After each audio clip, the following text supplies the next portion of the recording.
Shalom, salam sejahtera bagi kita semua dan mari menyimak video berikut ini terlebih dahulu sebelum memberikan tanggapan dan Tuhan Yesus memberkati. Kita semua ini kan umat beragama yang meyakini keyakinannya masing-masing.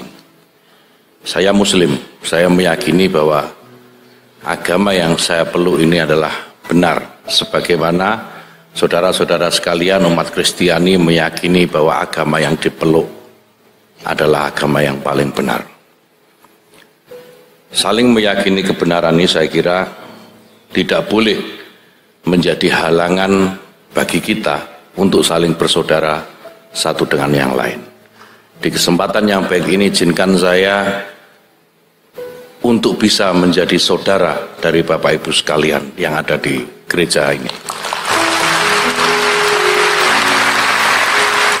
Persaudaraan yang menurut saya niscaya, persaudaraan yang tidak bisa kita hindarkan.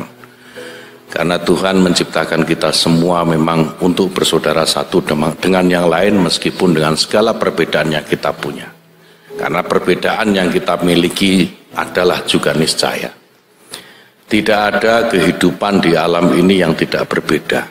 Tidak ada kehidupan di dunia ini yang tidak majemuk, yang tidak bineka, tidak ada. Kita hidup di dunia ini pasti dengan segala keberbedaan yang kita miliki. Tidak usah jauh-jauh kalau Bapak Ibu sekalian tengok kanan kiri depan belakang nggak ada yang sama. Semua berbeda. Ini menunjukkan bahwa Tuhan menginginkan bahwa kita dalam keberbedaan kita ini tetap saling mengenal satu dengan yang lain, bersaudara satu dengan yang lain.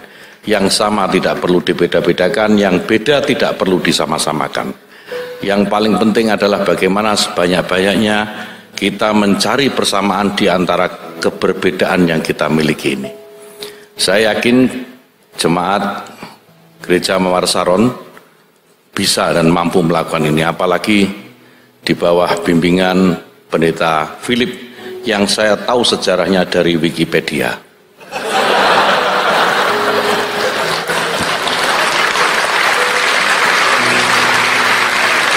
Saya tadi baca di perjalanan ke sini riwayat Pendeta Philip di Wikipedia dan kisah cintanya dengan Ibu Wiren. Dan kalau saya menuliskan kisah cinta saya bersama istri saya, mungkin tidak akan kalah romantisnya gitu. Kalau Pak Pendeta Philip dan Bu Wiren dipisahkan 4 tahun karena apa istilah sekarang itu? LDR itu, long distance relationship. Saya dengan istri saya dipisahkan bertahun-tahun karena awalnya orang tua kami nggak setuju. Saya nggak perlu cerita kisah cinta lah di sini, udah lewat. Nggak usah dilanjut bahaya ini. Tapi intinya ujungnya adalah kasih sayang sebagaimana Tuhan mengajarkan kepada kita semua untuk saling menyayangi. Pendek yang saya temukan di Wikipedia tetapi menjadi inspirasi bagi kita semua. Bapak Ibu sekalian, di kesempatan yang baik ini saya juga ingin mengingatkan, keberbedaan yang kita miliki ini juga menjadi ciri dari tata negara yang bernama Indonesia. Indonesia ini berdiri karena keberbedaan, karena kemajemukan, karena kebinekaan. Ada berbagai suku bangsa, berbagai ras, bahasa, agama, semua ini adalah takdir yang tidak bisa kita elakkan sebagai sebuah bangsa. Oleh karena itu Bapak Ibu sekalian, kalau ada orang-orang atau kelompok-kelompok orang yang ingin membunuh kebinekaan, ingin merusak kebinekaan, tidak memberikan kesempatan terhadap keberagaman, itu berarti dia juga ingin Indonesia ini bubar, ingin Indonesia ini mati. Padahal kita Bapak Ibu sekalian sebagai warga negara yang baik selalu menginginkan Indonesia ini tetap tegak berdiri sebagaimana apa yang dulu diperjuangkan oleh para pendiri bangsa ini. Bapak Ibu sekalian, pendiri bangsa ini bukan hanya satu agama saja, bukan hanya Muslim saja. Umat Kristen, umat Katolik, umat Hindu, umat Buddha, bahkan Konghucu dan agama-agama lokal dulu ikut berjuang memerdekakan negeri yang kita cintai ini. Oleh karena itu Bapak Ibu sekalian, saya ingin menegaskan di kesempatan yang baik ini bahwa negeri ini adalah hak kita semua, hak seluruh umat beragama. Tidak boleh satu umat beragama menghalangi ibadah umat beragama yang lain. Baik, saudara-saudari semuanya, demikian penjelasan dari Pak Menteri Agama sebagaimana sudah kita dengarkan secara bersama-sama, dan tentunya kita berharap agar kiranya kehidupan bertoleransi di bangsa kita di Indonesia ke depan ini semakin lebih baik, karena beberapa waktu belakangan itu ramai sekali pembahasan pemberitaan terkait dengan adanya pelarangan peribadatan, adanya pembubaran peribadatan, dan juga bahkan adanya penolakan pendirian tempat peribadatan, yaitu gereja dalam hal ini. Dan kemudian beberapa hari belakangan juga ramai sekali pemberitaan ataupun pembahasan mengenai atas usulan Kemenak ataupun Kementerian Agama, pemerintah ubah sebutan libur Isa Al-Masih jadi Yesus Kristus. Nah, ini juga sudah banyak ya yang kemudian berkomentar dan memberikan apresiasi kepada pemerintah, karena memang pada dasarnya dalam keyakinan beriman orang Kristen, Isa Al-Masih dengan Yesus Kristus adalah dua sosok, dua pribadi yang tidak sama. Sederhana sebenarnya indikator ataupun ukuran untuk menjelaskan mengapa dalam perspektif iman Kristen ataupun dalam keyakinan beragama Kristen, Isa Al-Masih dengan Yesus tidak sama, ya karena dalam Bible, dalam Alkitab, Yesus itu adalah Allah yang menjadi manusia. Misalnya dalam Yohanes pasal 1 ayat yang pertama, pada mulanya adalah firman, dan firman itu bersama-sama dengan Allah, dan firman itu adalah Allah. Dan juga dalam ayatnya yang ke-14, firman itu telah menjadi manusia. Jadi itu salah satu hal yang paling mendasar mengapa dalam keyakinan beragama beriman orang Kristen, Isa Al-Masih dan Yesus Kristus adalah dua pribadi yang tidak sama. Dan masih banyak hal lain lagi, misalnya terkait dengan keyakinan iman Kristen bahwa Yesus disalibkan, lalu kemudian dikuburkan dan juga bangkit dan telah naik ke sorga. Jadi itu beberapa hal yang mendasar mengenai keyakinan beriman orang Kristen. Tetapi pada kesempatan ini saya juga menyampaikan terima kasih kepada pemerintah, dan sebenarnya harapan saya tidak hanya mengenai mengubah ungkapan ini ya, dari ungkapan Isa Al-Masih menjadi Yesus Kristus.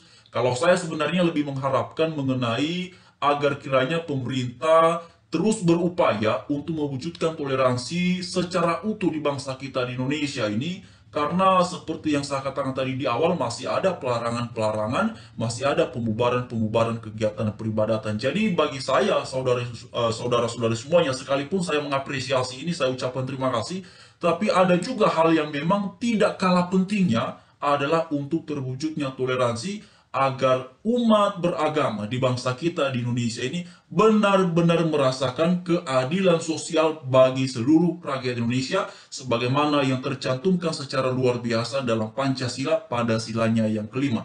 Karena itu mari kita lihat beberapa pemberitaan beberapa waktu belakangan, seperti misalnya intoleransi adanya penolakan pembangunan gereja di Cilegon. Nah, itu salah satu berita yang cukup viral di tingkat nasional beberapa waktu yang lalu mengenai pelarangan pembangunan gereja. Bahkan dikabarkan ya, kalau tidak salah itu wali kotanya ya yang kemudian ikut menandatangani petisi penolakan pembangunan gereja tersebut. Lalu kemudian singo pelarangan pembangunan gereja, Ade Armando dorong MUI, Majelis Ulama Indonesia, angkat bicara.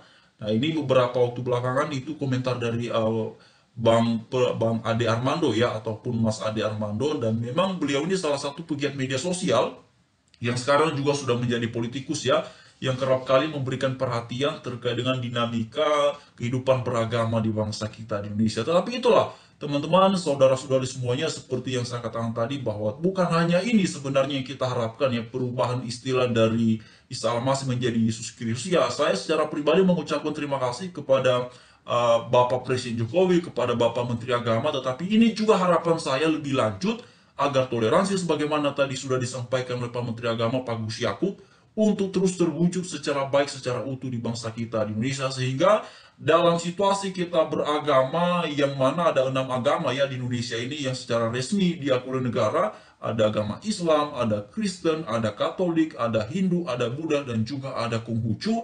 Walaupun kita semua tidak sama dalam hal beriman, tidak sama dalam hal beragama, tetapi kan kita semua sama dalam hal warga negara Indonesia, kita semua sama dalam hal putra-putri bangsa Indonesia, kita semua sama dalam hal ya adalah generasi bangsa ini. Itu sebabnya kita mengharapkan dalam perbedaan ini, sebagaimana yang kemudian sudah diberikan solusinya secara lugas dan luar biasa oleh Pancasila, pada silanya yang ketiga, kita tidak diupayakan untuk menjadi sama, karena memang sudah dari sananya kita beragam, kita berbeda, tetapi apa yang perlu dilakukan? sila ketiga dari Pancasila, Persatuan Indonesia.